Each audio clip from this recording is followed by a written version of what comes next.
Amém. Amém. Como tem sido a sua, a minha e nossa expectativa de sermos um instrumento nas mãos do Senhor? Tem sido grande, desafiadora. Eu e alguns irmãos e irmãs, que estão mais à frente do trabalho do Senhor, nós vemos, que isso é uma realidade. Nem sempre eu ou nós abrimos o nosso coração para sermos realmente um instrumento nas mãos do Senhor, ou não nos preparamos adequadamente, não é verdade? Então, que bênção tem sido para mim, e creio que para os irmãos e irmãs não é diferente, esse estudo, sobre a vida deste nosso conservo Elias. E nós chegamos, aqui na 9ª lição, domingo passado, o ano passado, pois ficou longe, mas entramos na 10ª lição hoje, nesse dia. E nós paramos num ponto interessante, ligando a nossa lição: como podemos obter este amor e o que deve evidenciá-lo. Então, o amor que Deus requer, só será realidade se todos os seus requisitos forem satisfeitos. Isso é uma realidade. Nós vamos pegar por base hoje os 2 versículos. Nós lemos 1 Reis 18, nós lemos os versículos 17 a 21, vamos ler hoje os versículos 20 a 22,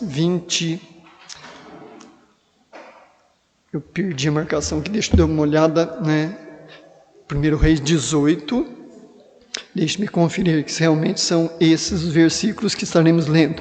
É o 33 e o 34 de 1 Reis 18. 1 Reis 18, 33 e 34. Então, nós vamos ver aqui alguns requisitos importantes que Deus requer, Por exemplo, se nós vamos satisfazer uma necessidade física de alimento, o que nós necessitamos? Ter fome. Se nós estamos satisfeitos, por melhor que seja o alimento, não vai adiantar, nós não vamos participar e não surtirá algum efeito. Então, os requisitos que o Senhor requer. Vamos ler os versículos 33 e 34 de 1 Reis 18. Então armou a lenha e dividiu o bezerro em pedaços e o pôs sobre a lenha e disse: enchei de água 4 cântaros e derramai-o sobre o holocausto e sobre a lenha. E disse: fazei-o segunda vez. E o fizeram segunda vez. Disse ainda: fazei-o terceira vez. E o fizeram terceira vez. Podeis assentar, nós já oramos. Então, há umas coisas interessantes e alguns pensamentos que passam não somente na mente e no coração daqueles que assumem um compromisso de amor com a pessoa de Cristo, se converte a Ele, recebe-o como o seu Salvador e Senhor, mas no coração de toda a humanidade, ou seja, de toda a criatura, em geral. Há realmente esse desejo de estar fazendo algo, a alguém. E a espiritualidade é tão interessante que nós vemos, por exemplo, os povos indígenas que nunca ouviram falar do nome de Jesus, provavelmente não tiveram, grande parte deles, acesso a tanto ler como ouvir desse nome, mas nós vemos que lá existe uma religião, um Deus com letra minúscula, que infelizmente eles depositam todo o seu ser, toda a sua fé, toda a sua esperança nesse Deus, mas isso é realidade. Então nós percebemos dessa necessidade natural de cada um, independente de ser ou não convertido a Cristo, de prestar culto a Deus e fazer coisas para Deus, não é verdade? Nós vemos isso no geral. Não é necessário estudarmos a história, mas observarmos o nosso contexto que vivemos e as pessoas, embora muitas delas não queiram ou não desejem ter um compromisso de amor com a pessoa de Cristo, tem aquela necessidade. Lá uma hora ela para, talvez num acontecimento de limitações na sua vida, ela pensa e puxa a vida. Como eu preciso de espiritualidade, de Deus.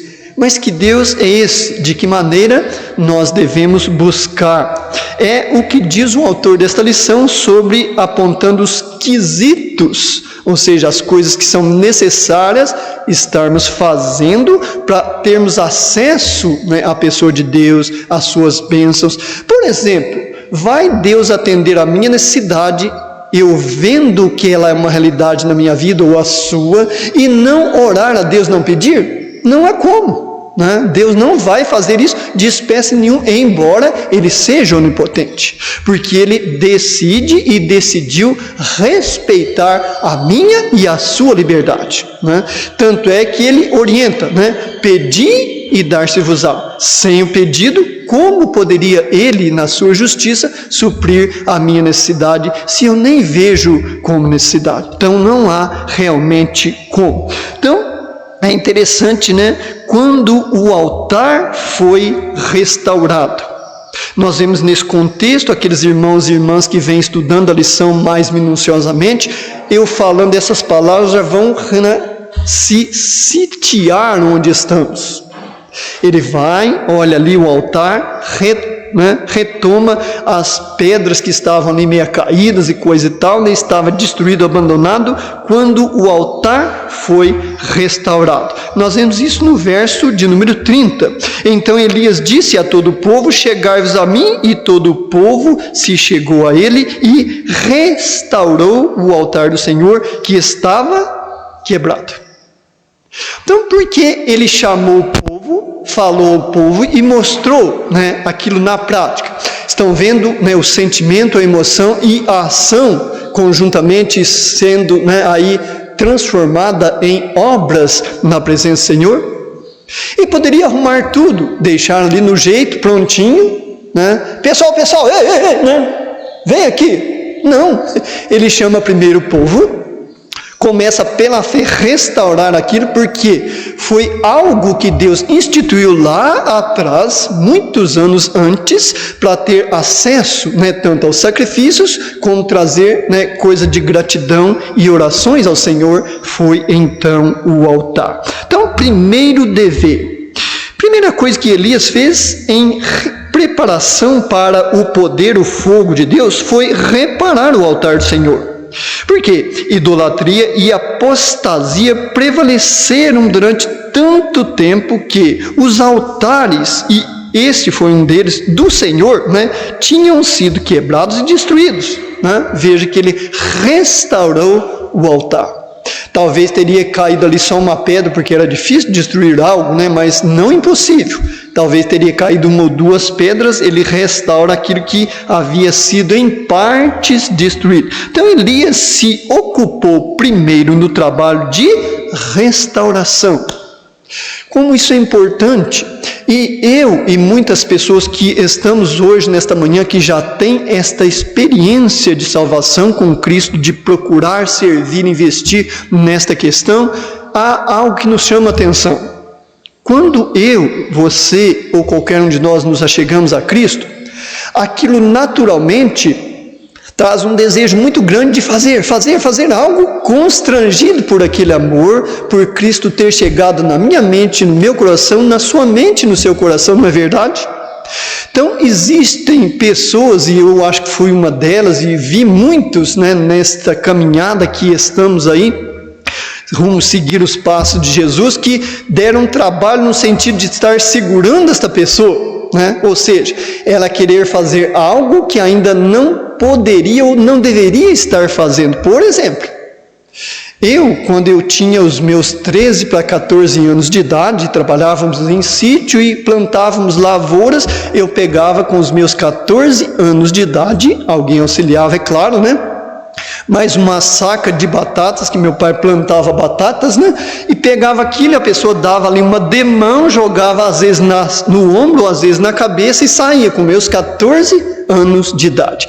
Se o meu pai, ou aquelas pessoas que nós trabalhávamos para elas nas lavouras, pedisse, quando aos 9 anos eu deixei de estudar por não ter mais escola ali, né? Menino, leva este saco de batatas para mim e coloca naquele caminhão. Eu com meus 10 anos de idade. Por mais que eu desejasse, né, e quisesse satisfazer aquela necessidade, deixar aquela pessoa alegre, contente, não conseguiria, mesmo que outra pessoa me ajudasse, né, e tentássemos, talvez na mesma faixa de idade, colocar aquilo em cima de um caminhão ou uma carreta que nós transportávamos naquela época. Então vejam, né, que a necessidade de estarmos fazendo coisas a seu tempo e nos preparando para elas, né, na medida que vamos deixando que o Senhor nos use como instrumento em tuas mãos, nas mãos dele, são fundamentais. Restaurar, né, o altar. Quantas pessoas e nós às vezes quebramos, né, a nossa adoração com o Senhor, a nossa dependência do Senhor, a nossa alegria de estar na casa do Senhor em comunhão primeiramente com Ele, com irmãos e irmãs, quando as portas se abrem. Quantas coisas ocorrem durante a nossa caminhada, né, rumo a seguir os passos de Jesus Cristo. Isso são realidades, como nós acabamos de cantar, né, este hino, né? Viste os seus, Ele vai nos ajudar a vencer, né?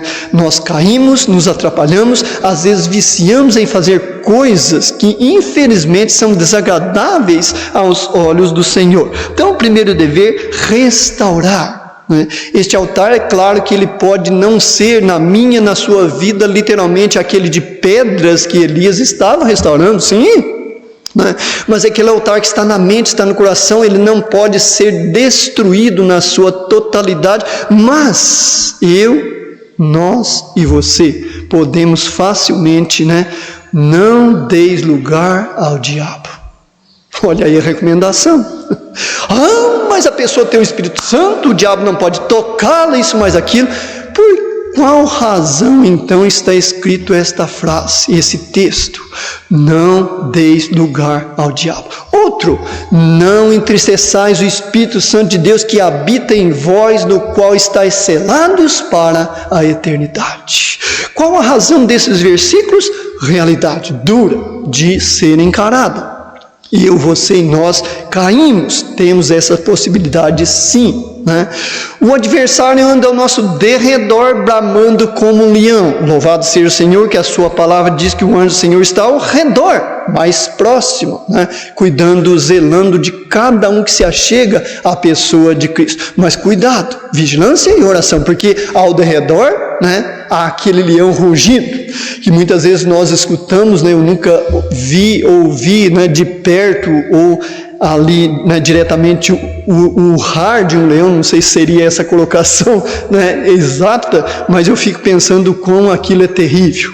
Você não está esperando, né, e algo grita ali perto, surge aquele som terrível, né, aquilo realmente nos atormenta e cria medo, né, o coração dispara, nós não sabemos explicar o porquê. Então, quando este altar foi restaurado, primeiro dever, restauração. Observar nossas vidas, né, como elas estão. Mas eu gostaria tanto de ser usado pelo Senhor. Menino, você só tem 10 anos, a tua vontade, o teu desejo é grande de fazer aquilo que lhe pediram, mas não arrisque, né? Pode, mas não deve fazer, você pode se machucar, né? Causar tristeza a outras pessoas. Então, o nosso crescimento e amadurecimento espiritual, ele deve ser respeitado dentro daquela naturalidade que ele precisa ocorrer. E vigilância e oração para não fazer como aqueles crentes de Coríntios, que Paulo escreve e fala aquelas palavras duras.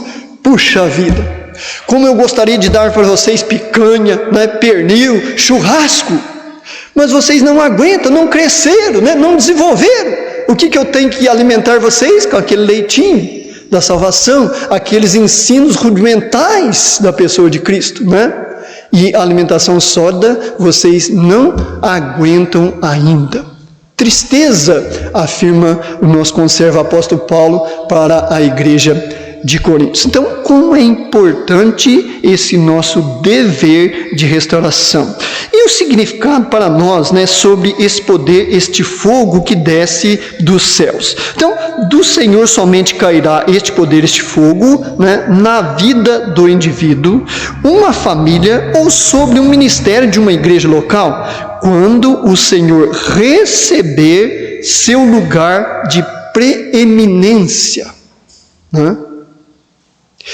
Eu e você, nós estamos seguindo o que exatamente? Uma igreja que tem uma dominação, né? Ou uma igreja que temos a plena consciência, pela misericórdia de Deus, que é Cristo que a está edificando? A quem eu e você temos nos submetido?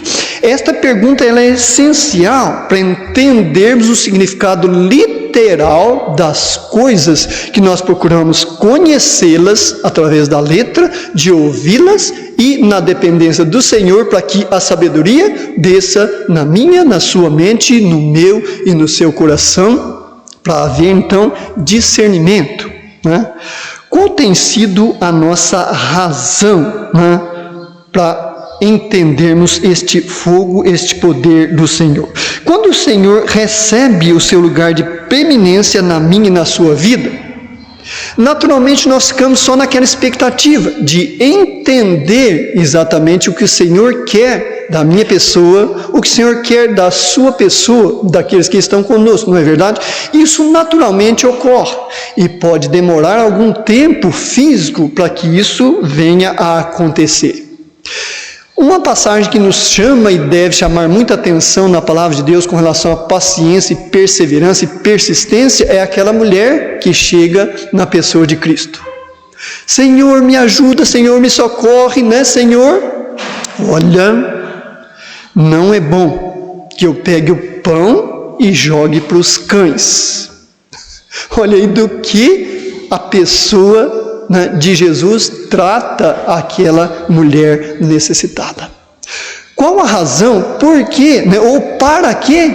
Para observar a persistência e a perseverança daquela mulher em ter alguma coisa diretamente dos céus, da pessoa de Cristo, que só Ele poderia fazer. Não, Senhor, eu sei que isso não é bom, mas também eu sei que cai aquelas migalhas ali, o cachorro vem, cata e corre, mas sobrevive daquelas migalhas. Senhor, me dá pelo menos a migalha, porque eu careço, eu estou necessitada, né? A razão, quando nós entendemos isto e deixamos que o Senhor seja preeminente na nossa mente e no nosso coração, isso, né, naturalmente vai se tornando mais fácil.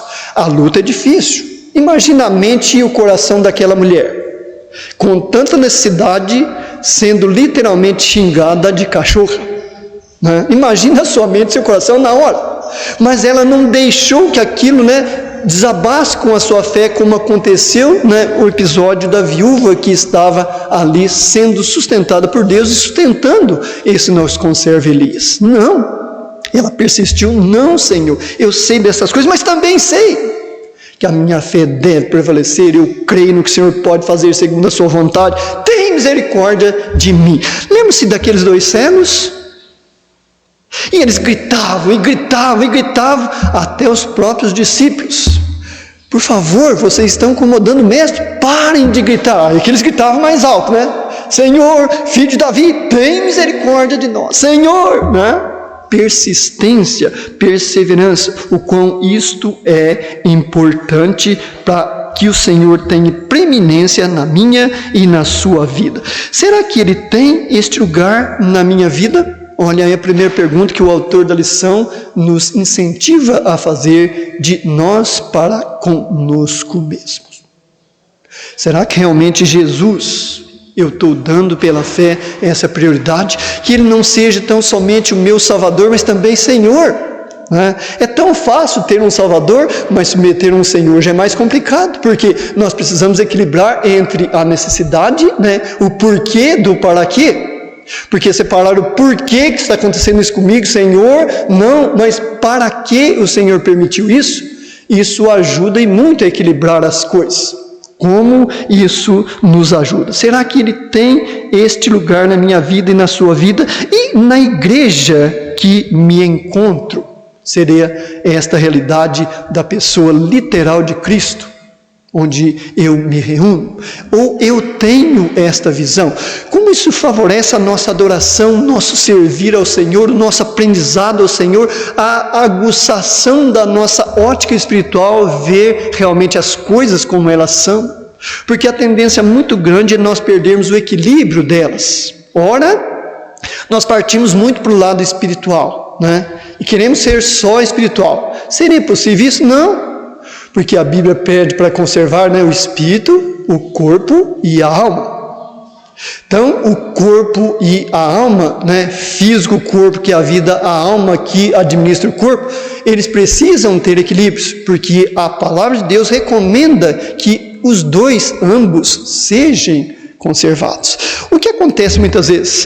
O jejum ele é bíblico, é uma bênção, eu já tive algumas experiências com ele, trabalhei dentro dos princípios bíblicos, amém. Só que eu posso facilmente perder a noção e o equilíbrio entre jejum e a necessidade de alimentação e partir, né, para o lado só jejuar. O que vai acontecer com o meu corpo? Anemia, fraqueza, raciocínio lento, né? Eu não vou poder nem dirigir mais. Então, estas coisas vão passar a ser realidade na minha e na sua vida se perdermos o equilíbrio, por exemplo, da prática do jejum com os princípios da palavra de Deus. Então, quão é importante. E o quão ajuda o jejum e muitas outras coisas, né, a vermos realmente o Senhor tem preeminência na minha mente e no meu coração. Senhor, né? Eu decidi jejuar hoje, mas olha, Senhor, eu já não estou quase que aguentando mais. Foi até o meio-dia, Senhor, 9 horas, ainda já me deu uma vontade de almoçar. E louvado seja o Senhor que não me deixou ninguém perceber que eu estou jejuando. Senhor, me ajuda. Olha aí na prática, né? Como nós vamos nos aproximando mais do Senhor, argumentando com Ele, né? Lembra-se de Elias? Senhor, me trouxeste até a casa dessa viúva, agora mata o filho dela. Que negócio que é esse, meu Deus? Deus censurou Elias por falar deste modo com ele? Não. Porque Elias, ele tinha os seus raciocínios, como todos temos e devemos ter. Senhor, para que está acontecendo isso? Não por quê, mas para quê? Como isso é importante e decisivo nas nossas vidas. Por quê?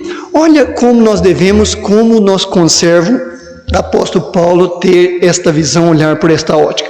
Vamos comigo lá para Gálatas 2:20, Gálatas capítulo 2, versículo de número 20, isso deve chamar bastante a nossa atenção, né, essas experiências que os nossos conservos tiveram no passado e os conselhos, Gálatas capítulo 2, verso 20, os conselhos maravilhosos que eles deixaram para nós como princípio, né, para crescimento e amadurecimento espiritual, né, para ver além do físico e contemplar pela fé Deus. Gálatas capítulo 2, verso 20. Olha aí que Paulo afirmou: já estou crucificado com Cristo e vivo, não mais eu, mas Cristo vive em mim, e a vida que agora vivo na carne, vivo na fé do Filho de Deus, o qual me amou e se entregou a si mesmo por mim.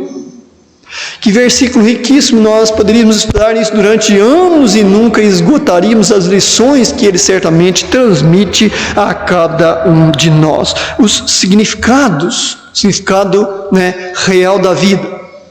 E Paulo, ele chega a dizer numa outra passagem, se não me engano, na igreja de Coríntios, que mesmo que ele desse a sua vida, desse seu corpo para ser queimado, toda a sua fortuna que porventura ele tivesse, né? Isso nada adiantaria a ele, porque ele vê o equilíbrio que necessita ter.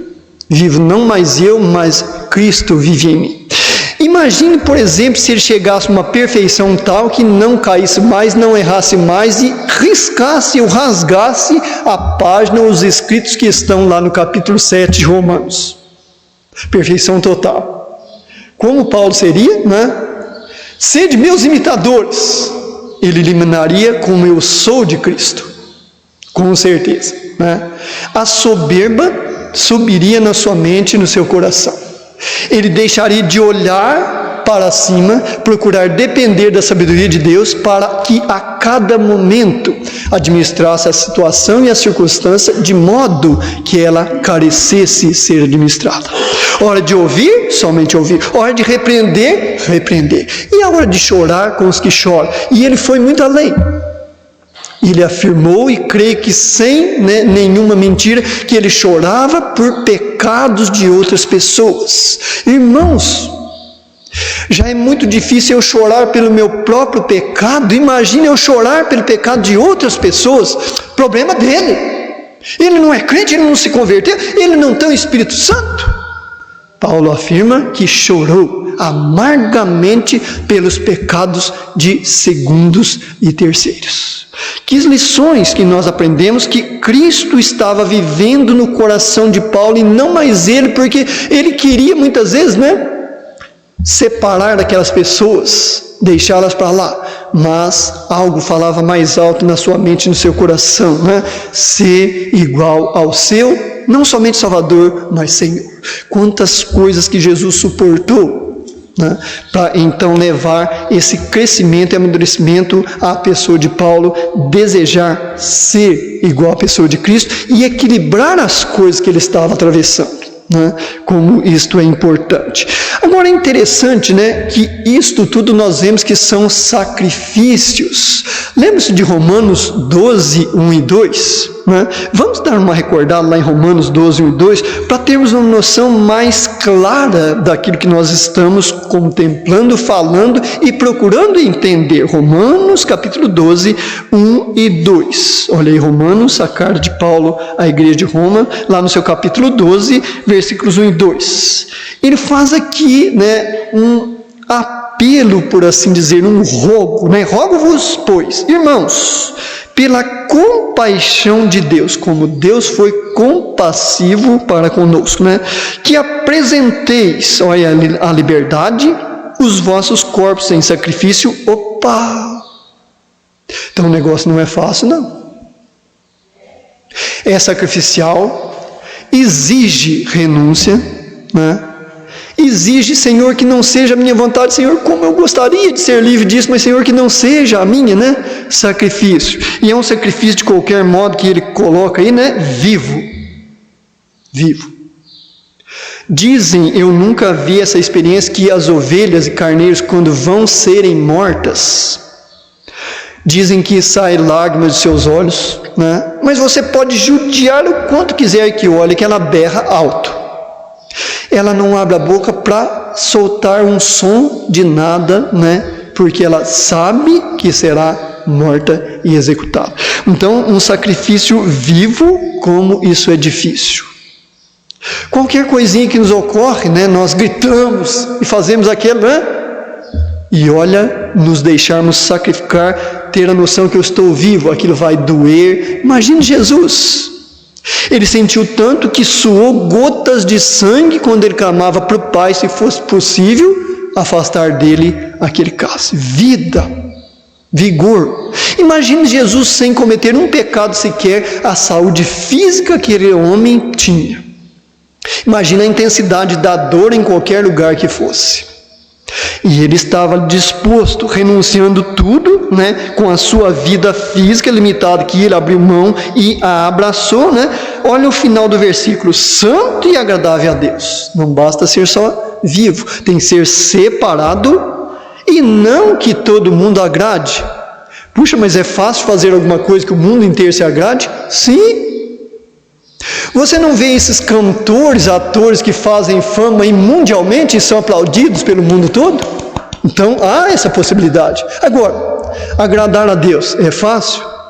Se agradar o mundo inteiro é fácil, Deus é mais fácil, é um só, Então estão vendo a nossa ótica para onde vai, Deus encaminhando através de lermos a sua santa e bendita palavra. Então, como isso é importante, santo e agradável a Deus, que é o vosso culto racional. Vamos raciocinar, pensar as palavras que vamos falar ou deixar de falar, pensar o que nós desejamos fazer para Deus, Senhor, eu quero ser um exímio pianista ou organista. Ah, meu filho, mas eu não te criei para você ser nem pianista nem organista. Isso não é, Os meus caminhos são muito mais elevados. Mas qual é, Senhor? Ah, então vou ser o pastor. Não, meu Senhor, o que é isso? Mais responsabilidade, Mas então o que o Senhor quer de mim? Ah, meu Senhor, você vai limpar o templo onde as pessoas se reúnem. Senhor, mas só isso? Só isso. É isso que eu quero de você. Foi para isso que eu te chamei. Lembra da Bíblia mencionar que são muitos os chamados e poucos os escolhidos? Se nós não estamos atentos ao chamado do Senhor, discernir o que Ele deseja de cada um pessoalmente, todos vão ser pastores. Multidões vão ser organistas. Quem vai cantar? Cadê os cantores? Estão vendo como Deus é maravilhoso, Ele é justo e faz as coisas perfeitas, Então, santo e agradável a Deus, que é o nosso culto racional. Ele dá a capacidade de raciocínio a cada um, principalmente se buscarmos a Ele, como Ele dá, para discernir a sua vontade. Olha o 2, e não sede conformados com este mundo, mas sede transformados pelo quê? Pela renovação do vosso entendimento, o nosso raciocínio, nosso racional, para que experimenteis.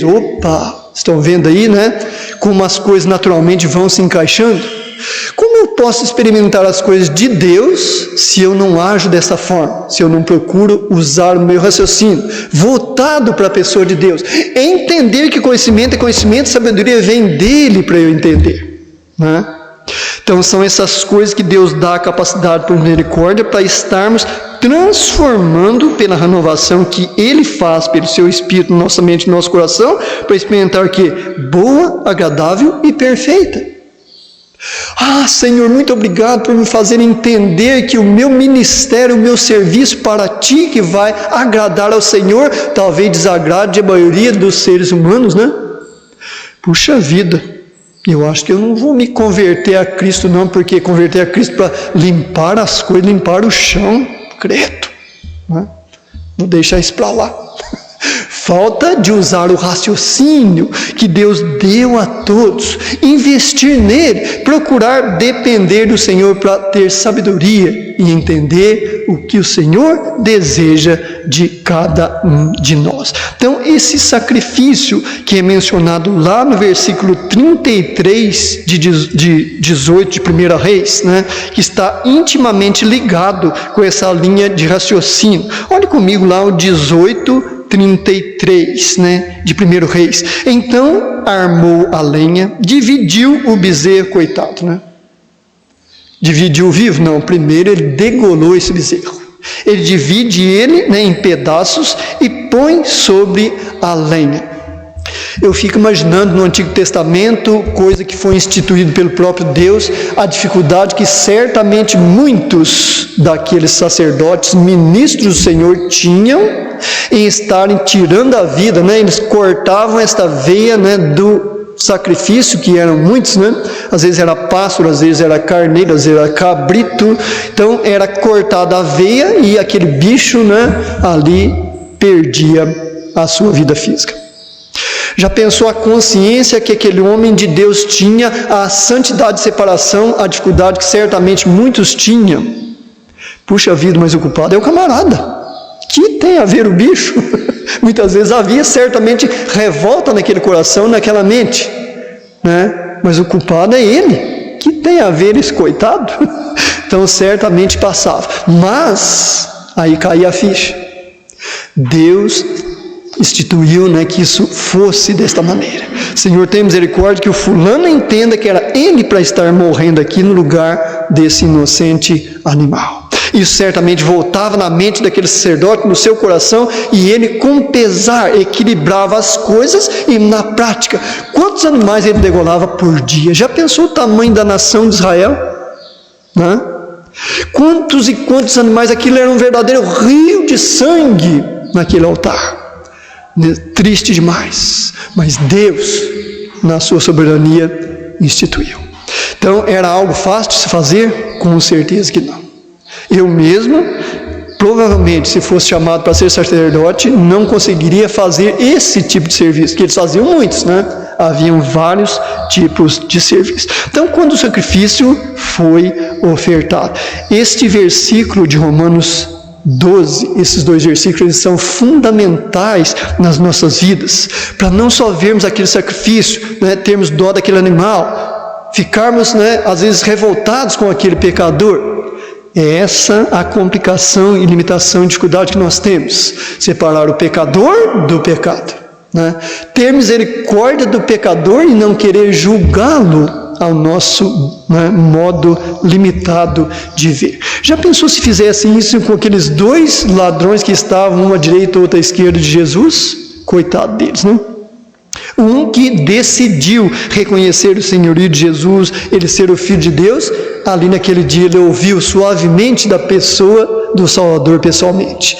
Ainda hoje, você vai estar comigo lá no paraíso. Já pensou se dependesse da minha revolta?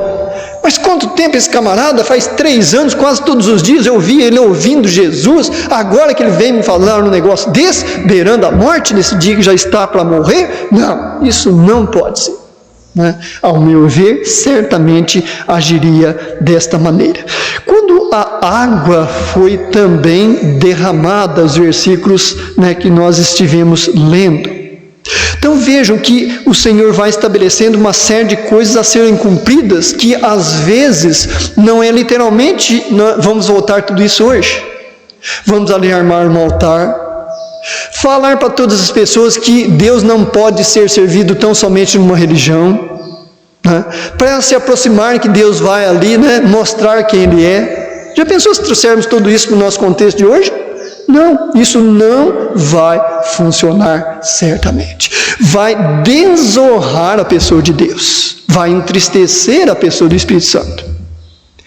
É muito triste, né, lamentável que nós vemos hoje, infelizmente, muitos líderes religiosos, né, que acham e acreditam ter o controle do poder de Deus em suas mãos, nas suas palavras, nas suas atitudes, nos seus atos. É muito triste isto, né? É muito triste.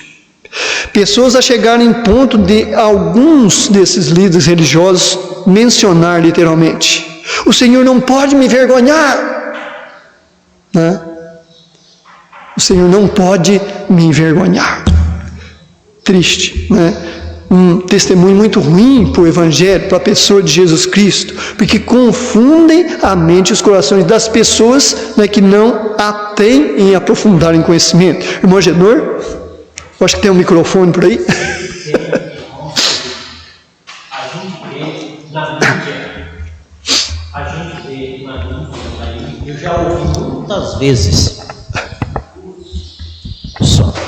Eu já ouvi muitas vezes, pregadores dizer assim: se eu orar a Deus e Ele não atender, eu rasgo a minha Bíblia, eu como a minha Bíblia. Irmão, Triste, né? Triste. Isso é uma afronta a Deus.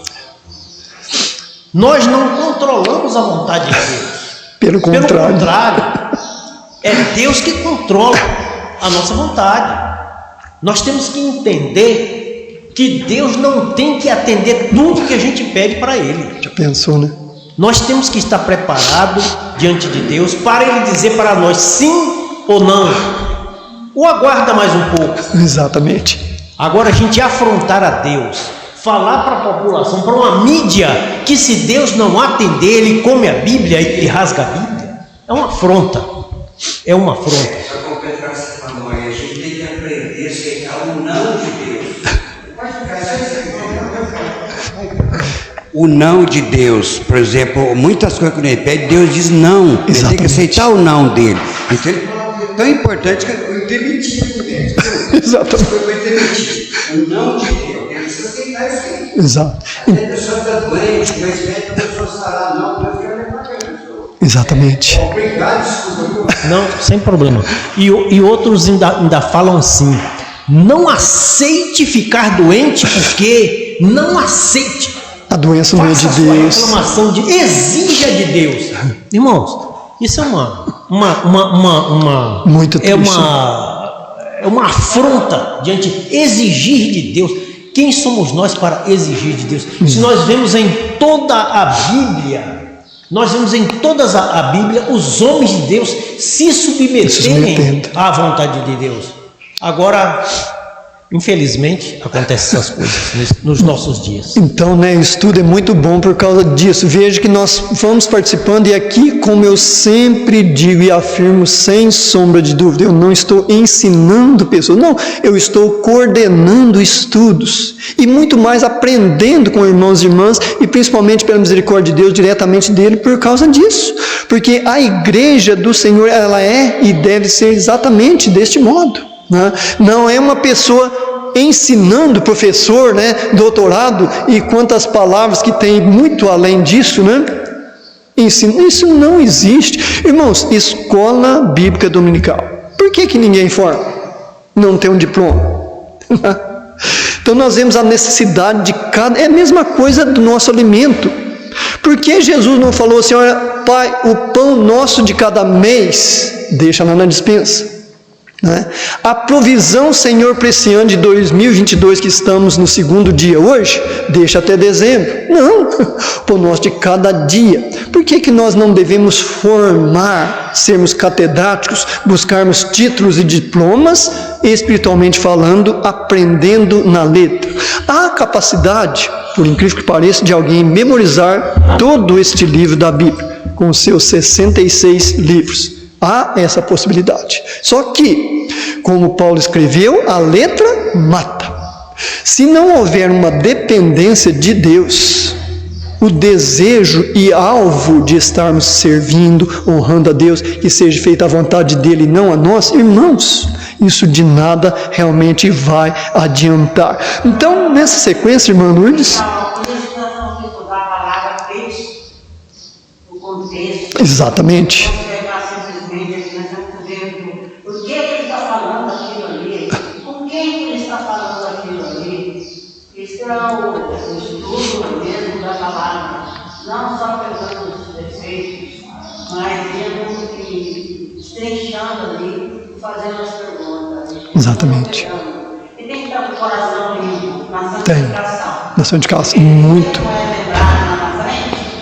A vida de Elias, o homem posto na mão do Senhor, consagrado, ele consagrado, ele falou, só eu estou aqui, mas o que ele disse, ele apenas se namorou do Senhor. Já pensou? Ele é humano, Humano, mas limitado. E o Senhor foi e falou para ele, ele procedeu do jeito que o Senhor falou, certo? Não discutia com Deus. Exato. Homem consagrado. Então, o texto e contexto. Não podemos pegar só aquela partezinha, aquela parte que fala que o diabo não toca.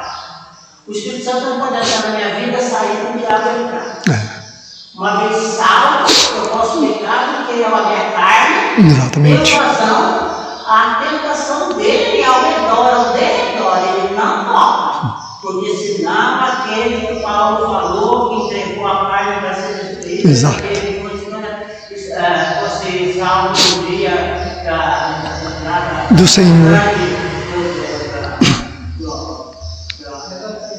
Não chama aqui na parte que ressurreição, da ressurreição. Lá que fosse tratado lá. Então essa parte não pode negar. Então uma coisa vai confirmando a outra. Então o Espírito Santo não entra e ele sai com o diabo entrar. É que eu vou me afastando, porque a minha carne vai dando vazão para me afastar. Depois, lógico que eu estou com a minha vida toda fora da consagração do Senhor, eu posso orar, não vai ouvir. Exatamente. Eu vou depender de outras pessoas para interceder por mim.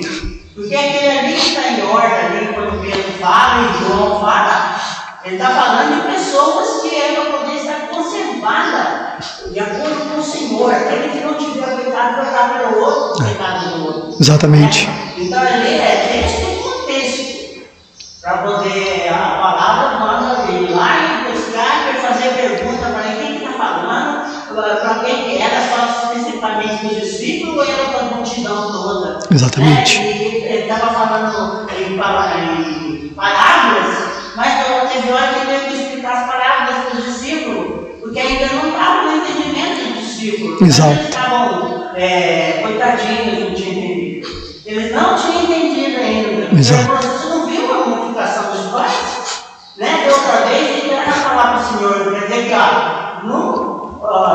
conservou, não observou, estava em processo. Um processo é uma coisa que vai e não Vai. Não é? Quando a pessoa é mais nova, ela é muito, né, molostada, mais velha, ela vai amadurecendo. Vai amadurecendo. Vai se inteirando cada vez mais. Exatamente. Não quer dizer que isso é uma regra geral, porque tem, né, vontade também, tem consagrada, novinha consagrada, e velhos muito que não correspondem. Depende muito do equilíbrio, né, que a pessoa procura estabelecer.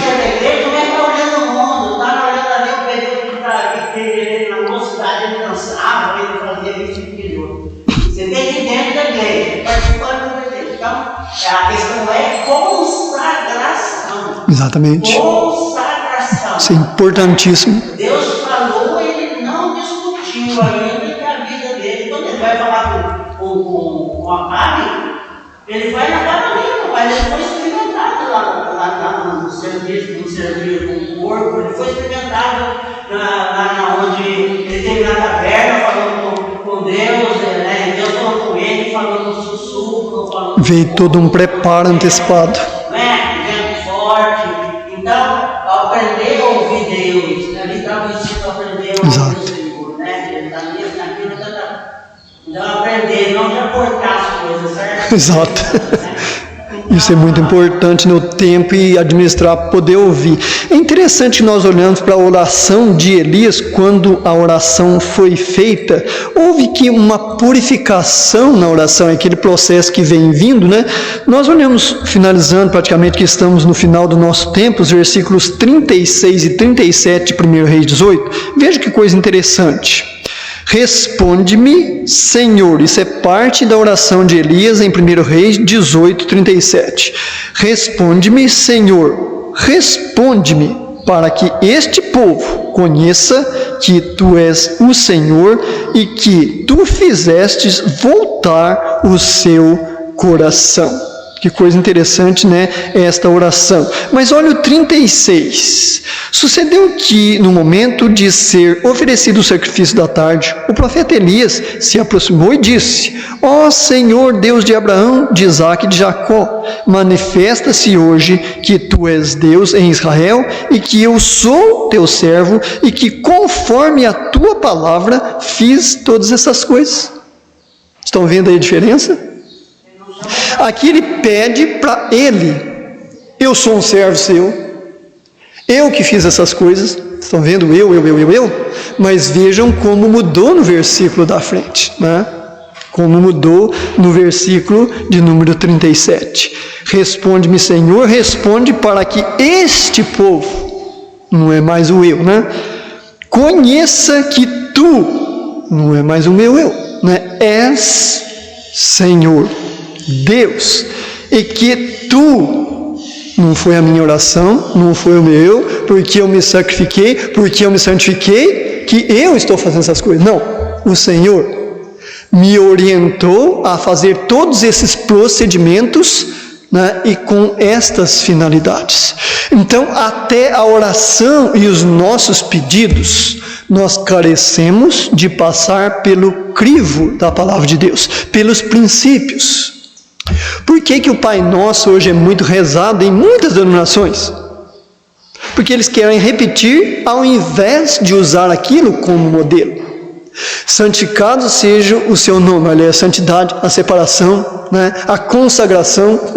Não é exatamente literal que está, mas isso amplia muito além, né, de santificado seja o teu nome literal, que está escrito no modelo de oração. Então vejam que em duas orações aqui, em 2 versículos, em curto espaço de tempo, naturalmente, progressivamente, a mente e o coração do servo do Senhor, nós conservamos lá atrás, ele foi mudando. Porque ele foi equilibrando entre o eu, Senhor, mas é Tu que fizeste, Senhor é o Senhor, precisa ser louvado. Quais foram as palavras de João com relação a Jesus? Importa que ele desapareça e eu cresça. Não, contrário, importa que Jesus cresça e eu diminua. Cada um tem o seu lugar, será gratificado por Deus, certamente, se estiver nas mãos do Senhor como instrumento a ser usado por Ele, certamente. Mas como nós devemos vigiar, ter cuidado e observar este processo natural, que às vezes até a nossa oração carece de ser modificada, né? Algumas palavras, algumas questões, o quão elas carecem. Então a oração ela é dividida entre Deus receber a glória e o profeta receber o reconhecimento, no versículo 36. Enquanto no 37 a mudança, Elias suplica para que o povo reconheça que Deus é o verdadeiro Senhor e Deus voltasse para o povo, aliás, o povo se voltasse para Deus, reconhecendo quem Deus era. Estão vendo? Até a oração e todas as coisas, como elas carecem evoluir, serem santificadas e purificadas dia após dia. Com que finalidade busco o poder de Deus, sabedoria dele? É uma boa pergunta, né? Que finalidade eu e você, nós estamos aqui buscando? Porque eu preciso deste poder de Deus, eu preciso dessa sabedoria de Deus. Quem não precisa? Se eu tenho a plena consciência e nós temos que a igreja é de Jesus, Ele está edificando, como é que eu vou ser uma bênção, um instrumento usado nessa igreja sem discernir e entender estas coisas e estas questões, Com que finalidade nós estamos, Para ter habilidade da parte dele, ser cheio do Espírito Santo, como nos informa Efésios 5,18, não vos embriagueis com vinho, mas encheis do Espírito, qual seria a minha finalidade? Dependendo da minha e da sua e da nossa resposta individualmente, é que vai acontecer este equilíbrio, até mesmo na purificação de orações, pedidos, testemunhos. Eu me lembro muito de um irmão evangelista que já está com o Senhor, irmão João Isidro. Então, muitas vezes ele brincava muito, e falava sobre a conversão de uma pessoa que não crescia depois espiritualmente. Aí estava lá 10 anos servindo o Senhor, Irmão, como é que era a sua vida antes de conhecer a Cristo? Eu era alegre, eu festejava, eu brincava, isso, aquilo, E agora, depois de Jesus? Agora eu sou crente. Então pode estar, não é uma impossibilidade acontecendo isso na minha vida e na nossa vida. Às vezes há aquela alegria muito grande que nós tínhamos antes de ter essa experiência com Cristo, antes de nos chegarmos a Cristo para a salvação. E aquilo conserva a alegria no nosso coração, porque nós estamos mais na matéria, no físico, e não equilibramos durante o tempo o crescimento e equilíbrio entre conservar a alegria do físico, lembrar de coisas alegres, isso não é pecado de espécie nenhuma, mas lembrar que lá num determinado ponto fui alcançado pela misericórdia do Salvador de Cristo, e hoje aquela alegria não chega nem na unha, só da experiência que eu tive com a salvação. E o resto? Orações respondidas, livramentos, suporte em suas mãos, eu sentindo literalmente me conduzir por circunstâncias, situações da vida que são reais. O que seria aquelas alegrias lá atrás, de estar festejando tudo humildemente, respeitando famílias, que não há nada de errado nisso. Mas irmãos e irmãs e pessoas que estão conosco, olha, fica quilômetros quando nós procuramos e investimos em equilibrar o físico e o espiritual. O como Deus vai abrindo nossa mente, o nosso coração, nossa visão espiritual para vermos. Já pensou se eu entendesse tão somente o valor da salvação em Cristo? Que servo eu não seria hoje? Mas isso, irmãos, não é algo somente desejável, algo que está tão somente no sentimento, na emoção, não. Isso é um processo. Separação, santificação, sacrifício, investimento, renúncia.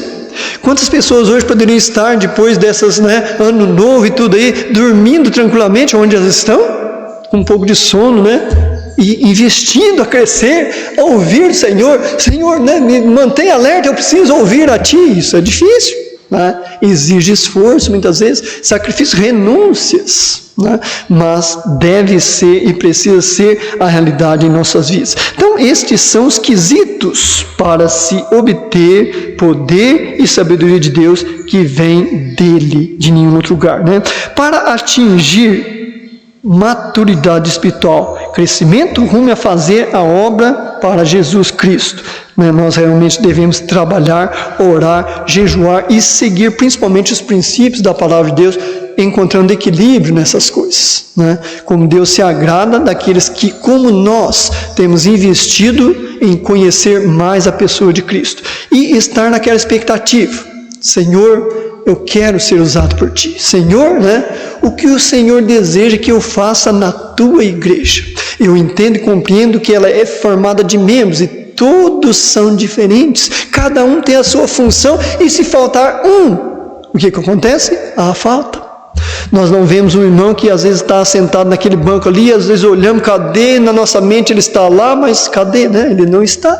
Então, falta faz. Cada membro, por mais simples e humilde que aparente ser, quando ele está ligado em Cristo, se ele faltar, fará certamente, se ele faltar, literalmente. Então que Deus possa estar nos abençoando, e se Cristo não voltar até o próximo domingo, nós vamos dar andamento, mais um pouco de conhecimento na sua santa e bendita palavra. Nós vamos continuar lá no livro de Reis, no capítulo 18, e vamos tomar por base os versículos 41 a 46, que vai ter ali a experiência também de ruído de uma abundante chuva. Aí nós vamos literalmente ver. Lembra lá no início desse estudo, onde Tiago fez essa afirmação do nosso conservo Elias? Elias era um homem sujeito, como qualquer um de nós, a paixões e concupiscências, e, orando, impediu a chuva por 3 anos e meio. Não parou por aí não, Depois, orando novamente, é o texto que nós vamos aqui estar estudando, de 1 Reis 18, 41 a 46, mas você pode se aprofundar mais, aí estude, pesquise, isso é uma bênção, para assim eu também poder estar aprendendo com você, não tão somente administrando estudos, não é verdade? O quanto nós aprendemos uns com os outros. Então vamos lá, se Cristo não voltar até lá, 1 Reis 18, 41 a 46, o ruído de uma abundante chuva será o título da nossa lição, se Cristo não voltar até lá. Pai, é muito bom nesta manhã podermos estar aqui na sua presença, Deus, investindo neste tempo. Obrigado pela minha vida, pela vida dos meus irmãos, minhas irmãs, por este novo ano, Senhor Deus, esta nova semana que se inicia no primeiro dia. O Senhor colocou nos nossos corações o estarmos na sua presença. Obrigado por conservar a alegria da salvação nos nossos corações, daqueles que já cremos e demos esse passo de fé rumo ao seu Filho amado Jesus. Obrigado, Pai, por a sua palavra chegar em forma de escrita até nós, trazendo esses registros desses fatos ocorridos num passado tão distante. Obrigado, Pai, também por dar-nos sabedoria que vem de Ti, para estarmos entendendo a cada dia aquilo que carecemos entender. Nós somos gratos com essa oração mais uma vez, em nome de Jesus.